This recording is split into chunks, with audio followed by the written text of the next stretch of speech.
Hello, good afternoon everyone and welcome to this channel. तो आज की इस वीडियो में हम थोड़ा बात करेंगे टाइमेक्स ग्रुप के बारे में, who is basically manufacturing of luxury watches in India.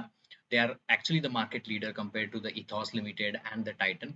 क्योंकि आपको पता है कि इंडिया में एक लग्जरी वॉच सेगमेंट का एक बहुत ही अच्छा ग्रोथ देखी गई है। आई थिंक इसके पहले भी मैंने एक वीडियो बनाया था टाइमेक्स ग्रुप के ऊपर। They are leading comparatively Ethos and the Titan. तो उनका एक ओएफएस आया था 2 दिन पहले 29 को और 30 को। 29 को रिटेल नॉन रिटेल के लिए था और 30 के लिए ओएफएस था कि जहाँ पर प्रमोटर अपना स्टेक बेच रहा है ओपन मार्केट में आके। तो उसकी वजह से स्टॉक थोड़ा-सा 10% डाउन था, बाद में उसमें रिकवरी देखी गई। आज के मार्केट सत्र में भी थोड़ा-सा ऊपर की तरफ था। तो थोड़ा न्यूएंसेस को समझेंगे, इस वीडियो में हम डिटेल में स्टडी करेंगे कि टाइमेक्स ग्रुप क्या है, क्या करता है, किस तरीके का उनका फाइनेंशियल परफॉर्मेंसेस है। Because at the end of the day as a investor हमें फोकस करना चाहिए कि फाइनेंशियली कंपनी कैसे कर रही है, फंडामेंटली किस तरीके से कंपनी ग्रो कर रही है। उस चीज़ अगर आप समझ पाओगे तो आई थिंक ये जब ओएफएस आते हैं तो it gives you a better opportunities for buying the dip.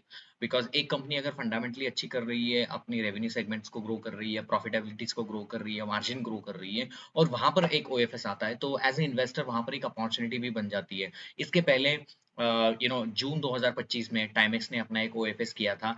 OFS मतलब ऑफर फॉर सेल किया था, जहाँ पर प्रमोटर ने स्टेक बेचा था 15% का स्टेक वहाँ पर उन्होंने बेचा था, जिसके चलते स्टॉक भी बहुत डाउनटर्न था, बहुत समय तक इस स्टॉक में डाउनटर्न देखा गया था। लेकिन उसके बाद रिटेलर ने सारा माल खरीद लिया और स्टॉक 400 की तरफ गया था और इसके बाद अभी फिर से एक बार ओएफएस हो रहा है 4.47% इक्विटी स्टेक का। तो इसको थोड़ा डिटेल में समझने की कोशिश करेंगे। This video is going to be interesting. There is no buy and sell recommendation about this company. I have my personal investment in this company, so be aware about your decision about investing about this company. So थोड़ा सा मैं screen पे लेके चलता हूँ what I'm trying to show you. So this is basically a company whose parent group is Timex Group BV. तो New York का एक ग्रुप है जहाँ पर उनका एक पेरेंट ग्रुप है जिसमें टाइमेक्स ग्रुप अपनी खुद की वॉचेस वहां पर बनाता है, जिनकी एक यहाँ पर इंडिया में एक लिस्टेड एंटिटी है जिसका नाम है टाइमेक्स ग्रुप इंडिया लिमिटेड करके। सो इंडिया में उनके हिमाचल प्रदेश में एक मैन्युफैक्चरिंग यूनिट है जहाँ पर वो स्पेयर पार्ट और पूरे घड़ी को असेंबल करता है फ्रॉम पार्ट्स। तो घड़ी को असेंबल करता है, एनालॉग और डिजिटल वॉचेस को वहां पर बनाते हैं। पूरे साल में कुछ 5 मिलियन वॉचेस वो बनाते हैं अपनी हिमाचल प्रदेश के फैसिलिटी में, जहाँ पर बद्दी करके वो एक एरिया है जहाँ पर वो बनाते हैं। तो ऐसा उन्होंने कहा है अपने प्रेजेंटेशन में कि ये कंपनी जो है पूरे अगले आने वाले समय में एक शिफ्ट में ही 6 मिलियन वॉचेस बनाएगी। तो आप देखोगे कि कितना अच्छा ग्रोथ का सेगमेंट है। And you also know that कि इंडिया में क्या हो रहा है कि अभी कंज्यूमर जो है जिसका पर कैपिटा इनकम बढ़ रहा है, अर्बनाइजेशन हो रहा है, सोशल इन्फ्लुएंसिंग बहुत ज़्यादा हो रही है। अगर हम किसी सेलिब्रिटीज़ को देखते हैं, एक अच्छा वॉच अगर वो पहन लेता है या कहीं भी हम चले जाते हैं, हमारे कहीं स्पोर्ट्स पर्सनैलिटी हो, तो ये जो वॉचेस का सेगमेंट है, वो बहुत तेज़ी से बढ़ रहा है। और जैसे देखो कि इंडिया में पिछले 10-15 सालों में women is now leading this space because women earlier हमारे यहाँ जॉब नहीं करती थी। अभी लेकिन percentage of the women who is earning more comparatively to the men is getting high. So उनकी वजह से भी थोड़ा-सा ये सेगमेंट बढ़ रहा है। तो कंज्यूमर प्रेफरेंसेस भी बढ़ रहे हैं। इंडिया में अर्बनाइजेशन हो रहा है। इंडिया की ग्रोथ के नंबर्स अच्छे आ रही है। तो इंडिया की पॉपुलेशंस को देखते हुए और यहाँ पर जो यंग पॉपुलेशन है, उसको अगर देखते हुए ये जो लग्ज़री वॉचेस का सेगमेंट है, तो वो बहुत ही अच्छा कर रहा है। मतलब मैं आपको एक डेटा पॉइंट बताऊँ तो 2020 में लगभग-लगभग average selling price of the watches India में हुआ करती थी 84,000, जो कि अभी 2025 में जाके 2 लाख एवरेज सेलिंग प्राइस हो गई है लग्ज़री वॉचेस के लिए। इसीलिए इस सेगमेंट बहुत इंपॉर्टेंट रहता है कि इसमें कौन-सी कंपनियाँ हैं, किस तरीके से परफॉर्मेंसेस कर रही है। और मुझे लगता है कि एक मल्टी बैगर थीम भी बन जाती है ओवरऑल लॉन्ग टर्म थीसिस में बात करने के लिए।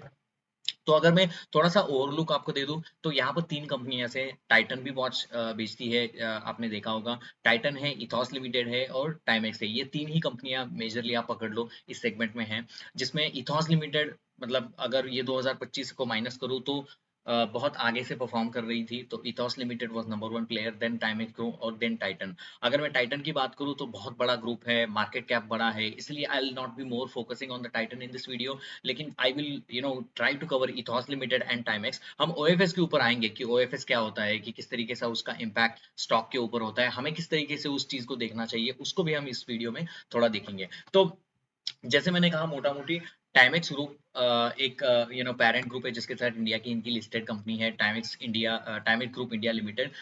तो इनके बहुत सारे ब्रांड्स भी है, मतलब इनका खुद का टाइमेक्स का ब्रांड है, जिसके बाद गेस हो, वर्साचे हो, टेड बेकर हो, या बहुत सारे ऐसे जो ब्रांड है जिस ब्रांड के वॉचेस भी इंडिया में बेचने का वो काम करती है। इनके कुछ इंडिया में 3000 से ऊपर आउटलेट्स है, इनके सर्विस सेंटर्स है कुछ 6 लोकेशंस पे। तो सर्विस का सेटअप भी अच्छा है।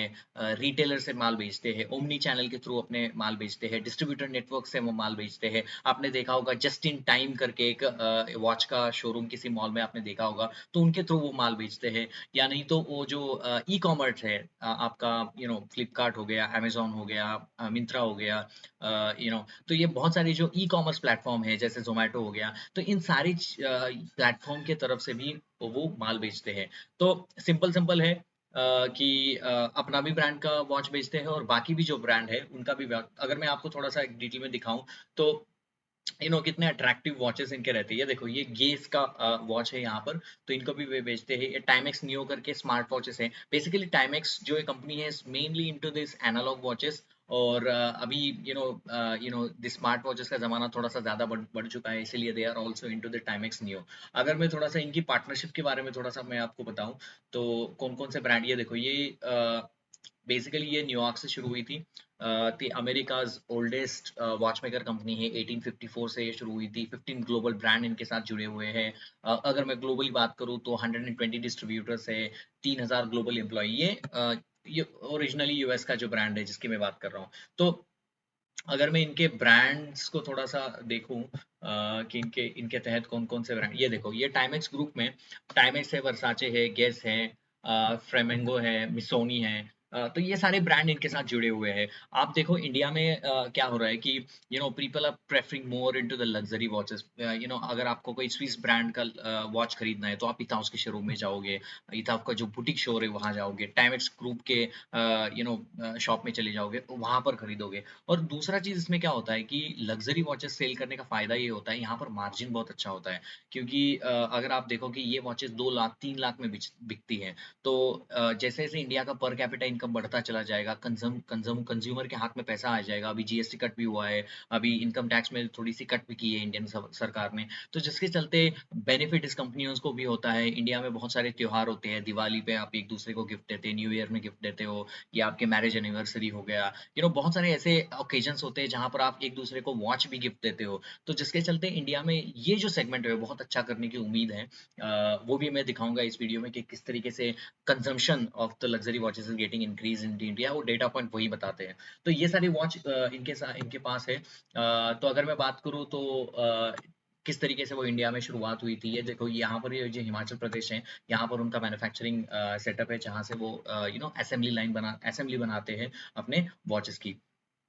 तो ऑनलाइन प्लेटफॉर्म से भी वॉच बेचते हैं, अमेजोन, फ्लिपकार्ट, मिंत्रा, नायका फैशन, अजियो करके, ये सारा चीज वो करते हैं। और ये देखो, उनका बद्दी प्लांट है जहां पर superior watch making and supply chain सारी बैठी हुई है यहाँ पर। और this segment is very well, I just want you to go through it. The unit produces around 5 million watches annually with the capacity to go up like the 6 million single shift में ही 6 million वो करना चाहते हैं अगले आने वाले समय में। सो ये था टाइमेक्स के बारे में, क्या करती है, किस तरीके से उनका काम होता है। सिंपल सी अगर मैं टैगलाइन बताऊं, तो एक लग्जरी वॉचेस को इंडिया में सेल करने का वो काम करती है। अगर मैं थोड़ा बहुत वापस आता हूँ कि ओएफएस क्या होता है, कि ओएफएस कर रही है। अगर मैं टाइमेक्स ग्रुप के, ये देखो, ये Timex group 3000 crore market cap की कंपनी है। इथॉस लिमिटेड कुछ 8500 करोड़ मार्केट कैप की कंपनी है, और 3.5 लाख मार्केट कैप की टाइटन की कंपनी है। इन तीनों में ही कंपटीशन चल रहा है। छोटी कंपनी है टाइमेक्स ग्रुप, पी रेशियो 61 का है, आरओई के नंबर अच्छे हैं जो मुझे बहुत अच्छे लगते हैं इस कंपनी के। और कंपनी का परफॉर्मेंसेस भी देखो, पिछले एक साल में कंपनी ने लगभग लगभग 212 से लेके 350 के लेवल तक जंप लगाई है। तो company has delivered exceedingly well, और उनका परफॉर्मेंस जो है, फाइनेंशियल परफॉर्मेंस, जो फंडामेंटल परफॉर्मेंस है, वो भी बहुत अच्छा है, जिसके चलते यहाँ पर थोड़ी सी ग्रोथ आपको नजर आती है। अगर मैं थोड़ा सा वापस चला जाऊं कि कंपनी के स्टेक के ऊपर, ओएफएस के ऊपर, तो थोड़ा बहुत ओएफएस के ऊपर, क्योंकि ओएफएस आया था। ओएफएस मतलब offer for sale. Offer for sale मतलब क्या होता है कि प्रमोटर अपना जो एग्जिस्टिंग शेयर है उसको ओपन मार्केट में बेचता है, वो डिस्काउंट में बेचता है। अभी कंपनी की प्राइस कुछ 342 चल रही है, लेकिन कंपनी ने डिस्काउंट दिया है लगभग लगभग 5 मिलियन शेयर्स को। अपने प्रमोटर जो है वो बेचना चाहते हैं ओपन मार्केट में। तो 5 मिलियन शेयर्स बेचे जाएंगे, जिसकी फ्लोर प्राइस उन्होंने रखी है 275। अभी की जो प्राइस है 342। डिस्काउंट क्यों क्यों दिया जाता है फ्लोर प्राइस से?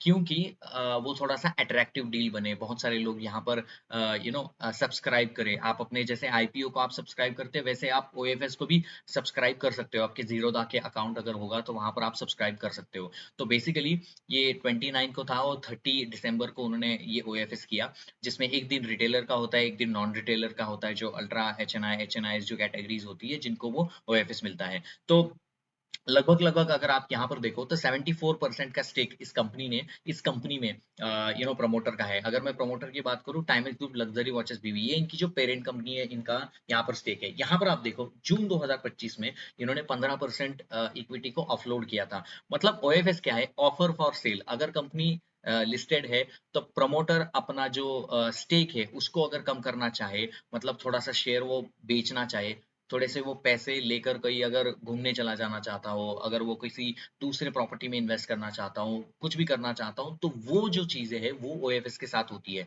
और वो ओएफएस की एक प्राइस डिफाइन की जाती है जहां पर रिटेलर पार्टिसिपेट करते हैं, नॉन रिटेलर पार्टिसिपेट करते हैं। तो मतलब अगर प्रमोटर के पास जो शेयर है वो शेयर मार्केट में आके बेचता है, उसके रिटर्न उसको पैसे मिलते हैं, वो पैसे उसके पास प्रमोटर के पास चले जाते हैं। कंपनी और प्रमोटर दोनों अलग चीजें हैं। कंपनी अलग है, प्रमोटर अलग है। प्रमोटर जो है कंपनी को चला रहा है, जो कंपनी में बहुत पहले से इन्वेस्टेड है, सीईओ हो या उनके प्रमोटर ग्रुप की फैमिली हो, जो आके शेयर बेचते हैं, पैसे लेते हैं और वो कुछ भी कर सकते हैं। तो ऐसा नहीं होता है समटाइम्स कि ओएफएस हो रहा है तो मतलब बुरी चीज है। ओएफएस किसी भी चीज के लिए हो सकता है। वो हमें केयरफुल रहना होगा। अगर ओएफएस, क्योंकि इस कंपनी का कॉन कॉल नहीं होता है, तो पब्लिक इन्फॉर्मेशन जो हमें हमारे पास अवेलेबल है, हमें वो इन्फॉर्मेशन नहीं है कि वो जो पैसा इकट्ठा हो रहा है वो किस यूज में वो करना चाहता है। वो प्रमोटर अपने खुद के कोई लग्जरी विला बाय करने के लिए वो स्टेक बेच रहा हो, या किसी भी चीज के लिए प्रमोटर अपना शेयर बेचता है और पैसा इकट्ठा करता है, उस पैसे का कुछ भी कर सकता है, वो कंपनी से कुछ लेना देना नहीं है। तो आप देखो कि यहाँ पर 15% का स्टेक उन्होंने बेचा था, जहां पर 59% की हिस्सेदारी हुई थी। अभी ये 59% को अभी 2-3 दिन पहले, जो 2 दिन पहले या मतलब आज भी था और कल भी था, जो 5% मतलब लगभग लगभग 4.47% का इक्विटी स्टेक वो बेच रहे हैं, जिसके तहत 5 मिलियन शेयर्स को वो ऑफलोड कर रहे हैं। तो जिसके तहत अभी ये जो परसेंटेज है वो 53 के परसेंटेज पे मतलब नॉर्मली आ जाएगा। तो ये आपको देखना होता है। OFS is not a bad thing, but you need to be careful कि कौन से प्राइस के ऊपर ओएफएस हो रहा है। मैं आपको एक बात बताना चाहता हूँ कि अगर मैं टाइमेक्स का ये स्टॉक ले लूँ, तो यहाँ पर एक ओएफएस हुआ था। ये देखो यहाँ पर आपको दिख रहा है, ये जो ओएफएस हुआ था, ये देखो ये जो लोअर सर्किट यहाँ से मार्केट ने कहा था 252 से लेके स्टॉक मार्केट में 212 की तरफ ये ओएफएस गया था। 175 फ्लोर प्राइस था। जब प्राइस चल रहा था 275, तो उन्होंने 175 रुपए के ऊपर वो ओएफएस किया था। स्टॉक में क्या हुआ देखा, स्टॉक में 2-3 दिन तक एक लोअर सर्किट लगा, स्टॉक ऊपर की तरफ गया, स्टॉक फिर नीचे की तरफ आया, 198 से स्टॉक ने फिर से छलांग लगाई। क्योंकि ये कंपनी फंडामेंटली अच्छा कर रही है। There is two things, company का परफॉर्मेंसेस अलग है और कंपनी ओएफएस में अपना प्रमोटर माल बेच रही है। प्रमोटर कुछ भी चीजों के लिए माल बेचती है। कल्याण ज्वेलर्स के प्रमोटर ने भी माल बेचा, बहुत सारे प्रमोटर माल बेचते हैं, लेकिन उसके रीजन अलग अलग होते हैं। वो उनका पर्सनल बायस है, उनका पर्सनल डिसीजन है। अगर हमें एज ए इन्वेस्टर उसमें देखना है कि कंपनी अच्छी तरीके से परफॉर्म कर रही है, फंडामेंटली सारी चीजें अच्छी हो रही है, ग्रोथ कर रही है, मार्केट लीडर है, सारी चीजें अच्छी है, प्रमोटर चाहे कुछ भी करे, हमें कुछ क्या मतलब है कि वो किसके लिए माल शेयर करेगा। अगर मुझे रीजनेबल प्राइस दिखे, रीजनेबल पीई रेशियो दिखे और मुझे आने वाले समय में ग्रोथ के नंबर्स अच्छे दिखे, so I will definitely go and buy this shares. I will not even hesitate. तो यहाँ पर मैं कुछ बाय किया था 2000 आई थिंक 212 या 13 की मेरी कुछ बाइंग प्राइस है। I am just telling as a disclosure, no buy and sell recommendation, but यहाँ पर मेरी कुछ बाइंग प्राइस है। मैंने बहुत हेवी बाय किया था यहाँ पर, क्योंकि ओएफएस कंपनी अच्छी परफॉर्म कर रही थी, इथॉस को पीछे छोड़ रही थी, आगे बढ़ रही थी, 40% से कर रही थी, पी रेशियो कुछ 40 पे मुझे मिल रहा था, तो मैंने बाय कर लिया। और स्टॉक में देखो कितना अच्छे थे, 400 की तरफ ये स्टॉक गया था और फिर से यहाँ पर स्टॉक स्टॉक ऊपर की तरफ आया, फिर से वो 5% बेचना चाहती है, बेचने दो। कल स्टॉक कुछ 7-8% बाय था, I thought to buy it but I couldn't do it because I know after certain point ये स्टॉक थोड़ा सा नीचे भी आता है। ऐसा नहीं है कि you can wait for some time and then you want to add, you can discuss with your financial advisor and then you can buy all those sorts of thing. तो ये था ओएफएस। नॉर्मली दो तीन चीजें मैं explain करना चाहता हूँ। एक होता है आईपीओ, जो इनिशियल पब्लिक ऑफरिंग होती है, जहां पर कंपनी जो है नया शेयर इशू करती है। कंपनी जो है नया शेयर इशू करती है और वहां से पैसा उठाती है, वो डेट रीपेमेंट के लिए हो या आपके डीप रीपेमेंट हो या एक्सपांशन प्रोजेक्ट्स हो, जहां पर पैसे यूज करती है। जब आईपीओ आता है तो हमें शेयर्स मिलते हैं, मतलब कंपनी नए शेयर्स इशू करती है, हमें शेयर्स मिलते हैं, हम अपने पास शेयर लगते हैं कि कंपनी ग्रो हो जाएगी, हमें इन्वेस्टर फायदा होगा। कंपनी को क्या फायदा होगा? कंपनी को पैसे मिलते हैं, वो एक्सपांशन के लिए, डेट रीपेमेंट के लिए वो यूज कर सकती है। That's it, that is called as IPO. Second one is FPO. FPO is follow on public offer. अगर कोई कंपनी एनएसई में लिस्टेड है और कंपनी को और नए शेयर इशू करने हैं, तो कंपनी ऑलरेडी लिस्टेड है और कंपनी को नए शेयर वहां पर लिस्ट इशू करने हैं, तो वो जाती है और नए शेयर्स हम जैसे लोगों को इशू करती है। इससे क्या हो जाता है? नंबर ऑफ शेयर होल्डर्स बढ़ जाते हैं, क्योंकि नया शेयर इशू हुआ है। इसको बोलते हैं इक्विटी डाइल्यूशन। इसको बोलते हैं इक्विटी डाइल्यूशन। इसका इम्पैक्ट क्या होता है? इसका इम्पैक्ट होता है ईपीएस के ऊपर। अगर हिस्सेदारी बढ़ती है, पहले अगर 5 लोगों में यह कंपनी हिस्सेदारी थी, अगर मान लो कि मैंने कंपनी शुरू कर दी, मेरे वाइफ के नाम के ऊपर थोड़े से शेयर है, मेरे सन के नाम के ऊपर शेयर है या मेरे डॉटर के, तो हम 4 ही लोगों के पास शेयर है। लेकिन मैं अभी क्या करूंगा, एफपीओ में और एक नया शेयर होल्डर इसमें लाऊंगा, तो 5 शेयर होल्डर हो जाएंगे, तो शेयर होल्डर बढ़ जाएंगे, तो हिस्सेदारी बढ़ जाएगी। मतलब जो मालिकी हक होता है वो बढ़ जाता है, जिसके चलते क्या होता है, आपका ईपीएस का फॉर्मूला क्या है? EPS is equal to net profit divided by आपकी नंबर ऑफ शेयर होल्डर्स। तो नंबर ऑफ शेयर होल्डर बढ़ने से ईपीएस कम होता है टेम्पररी पर्पज के लिए। लेकिन हिस्सेदारी बढ़ाने के बहुत सारे पॉइंट्स भी होते हैं। अगर कोई अच्छा डिजाइन कर रहा हो, कोई अच्छी टेक्नोलॉजी इनोवेशंस कर रहा हूँ, मैं अगर उस कंपनी को, मैं अपने कंपनी का थोड़ा हिस्सा देता हूँ, उसको बोलता हूँ कि मेरी कंपनी को ग्रो कर, तो वो भी एक अच्छी बात है। लेकिन you need to see how that happens. इसको बोलते हैं हम एफपीओ। आपको समझ आ रहा है? एक है आईपीओ, दूसरा है एफपीओ, तीसरा है ओएफएस। ये जो ओएफएस है, ऑफर फॉर सेल। आपकी कंपनी लिस्टेड है, प्रमोटर मैं हूँ और मेरे पास बहुत सारे शेयर है, मुझे कोई जाना है, अमेरिका में घूमना है, मैंने बहुत मेहनत कर ली अपने कंपनी में, मैं जाया मार्केट में शेयर बेचा, पैसे इकट्ठा कर लिए, मैं अमेरिका घूम के आया 2 महीने के लिए। तो ये हो गया ओएफएस, ऑफर फॉर सेल बोलते हैं। और चौथा होता है बायबैक प्रोग्राम, जो अपने टीसीएस इन्फोसिस वाले करते हैं। अपने ही कंपनी का शेयर मार्केट से उठा के लेते हैं। मतलब इससे क्या होता है कि कंपनी मतलब आप जैसे लोगों के पास अगर कोई शेयर्स है, तो कंपनी क्या करती है, एक फ्लोर प्राइस डिसाइड करती है और वहां से उस शेयर को बायबैक करती है। मतलब कंपनी खुद के ही शेयर्स को अपने मार्केट से बायबैक करती है। वो क्यों करती है? वो एक थोड़ा सा पॉजिटिव साइन होता है, इन्वेस्टर को थोड़ा सा कॉन्फिडेंस आता है। इससे क्या होता है, नंबर ऑफ शेयर होल्डर्स कम हो जाते हैं, शेयर्स बाय बैक करती है ना, तो नंबर ऑफ शेयर होल्डर्स कम हो जाते हैं। इससे क्या होता है, ईपीएस बढ़ता है। तो अगर कंपनी ऊपर के लेवल के ऊपर, मतलब यहाँ पर अगर जाके कंपनी अगर बायबैक कर रही है, so which is a very good sign. अगर 394 के ऊपर अगर कोई टाइमेक्स आके बोलती है मैं इसका बायबैक करूंगा, it's a very good sign कि कंपनी खरीद रहे हैं अपने शेयर।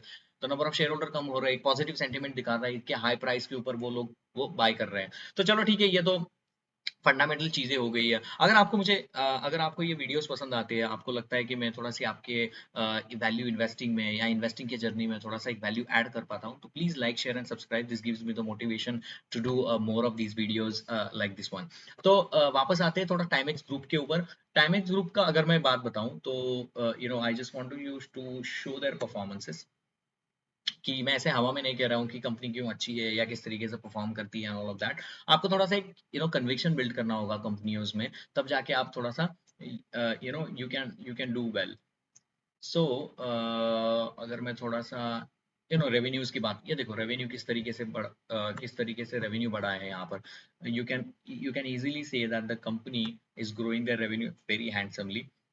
अगर मैं रिसेंट बात कर रहा हूँ, तो H1 और H1 की कंपैरिजन करूँ तो 40% से कुछ ग्रो हुआ है।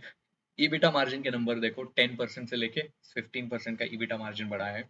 अगर मैं Q2 और Q2 की बात करूँ, तो कुछ 40% से ईबिटा बढ़ा है। ये तो है क्वार्टर ऑन क्वार्टर परफॉर्मेंसेस देखो, 2400 करोड़ वर्सेस 1747 आप देख लो, तो उसमें वो बढ़ा है। तो 40% की रेवेन्यूज की ग्रोथ है, और ईबिटा परसेंटेज देखो 14.5 से 17.6% हुआ है। तो कहीं ना कहीं ईबिटा बढ़ रहा है, कहीं ना कहीं टोटल इनकम बढ़ रहा है, ईबिटा मार्जिन्स में अच्छी खासी ग्रोथ नजर आ रही है। तो company is doing exceedingly well. That's what I am trying to say. और कंपनी के पास ये सारे ब्रांड्स है, अपने फिन इन्फ्लुएंसर्स को, एक्टर्स को लाते हैं नए नए वॉचेस को। ये देखो अभी उन्होंने एक नया वॉच यहाँ पर लॉन्च किया है, वो जो स्पाइडरमैन का शेप में है।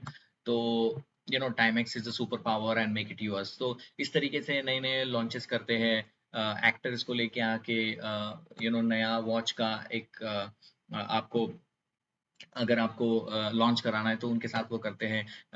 आपके इंस्टा इन्फ्लुएंसर को वो लेके आते हैं। तो यहाँ पर देखो revenue grow by 40% as a fundamental, EBITDA grow by 70%। Timex recorded best ever quarter in Q2 2025-2026। यहाँ पर लिखा है e-commerce channel surged ahead in the quarter to achieve the high double digit growth. तो ई-कॉमर्स का segment भी बहुत अच्छे से बढ़ रहा है यहाँ पर, which is giving them a lot of boost in their ones. And the company also produced the highest ever number of watches in the quarter as its manufacturing facility in Baddi, Himachal Pradesh. तो कहीं ना कहीं कंपनी अच्छा performances दे रही है। अगर मैं थोड़ा बहुत आपको कंपैरिजन दिखाऊं, ये भी थॉस लिमिटेड, ये तो टाइटन के नंबर है, चलो टाइटन भी वॉच बेचती है। they have a segment like jewelry, watches, eye care, emerging businesses, Titan company। देखो वॉचेस में 13% की ग्रोथ है। इथॉस लिमिटेड, सॉरी टाइमेक्स 40% से ग्रो कर रहा है, उसको ऑपरेटिंग लेवरेज मिल रहा है।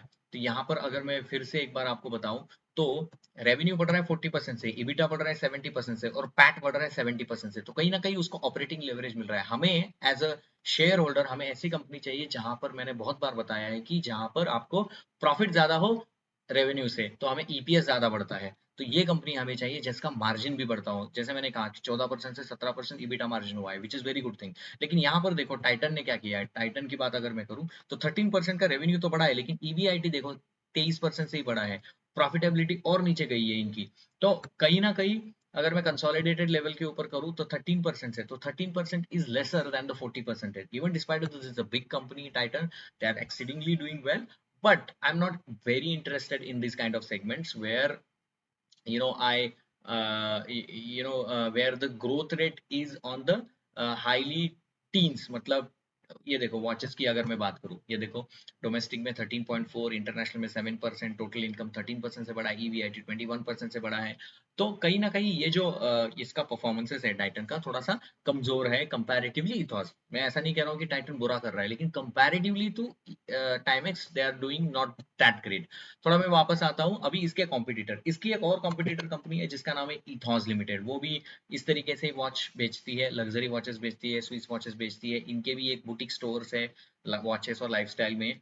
तो ये कंपनी का अगर मैं परफॉर्मेंस से देखूं तो H1 में 27% से रेवेन्यूज को ग्रो किया था, 570 करोड़ उन्होंने कुछ किया है।